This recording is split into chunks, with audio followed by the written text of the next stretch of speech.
তামিম ভাইয়ের মতো প্লেয়ার টিমে থাকলে আমি একটু আগে যেটা বললাম অবশ্যই তো। সুখবর, আবারও জাতীয় দলে ফিরছে দেশের ওপেনার তামিম ইকবাল। ক্যাপ্টেন শান্তর সাথে তামিমের কয়েক ঘন্টার মিটিং।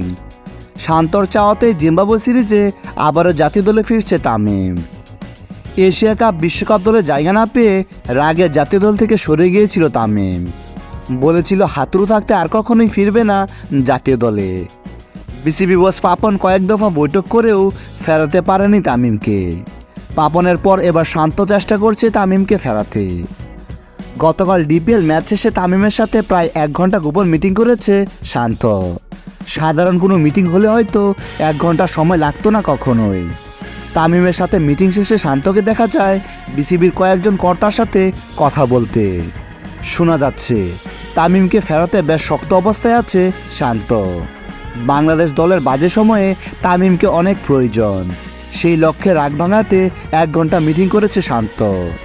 মিটিং শেষে শান্ত বলেন, এটা আমাদের দুজনের মধ্যে রাখতে চাই, ভালো কিছু হতে পারে, আশা রাখেন। শান্তর কথাতেই বোঝা যাচ্ছে পরের সিরিজেই হয়তো জাতীয় দলে ফিরে আসছে তামিম।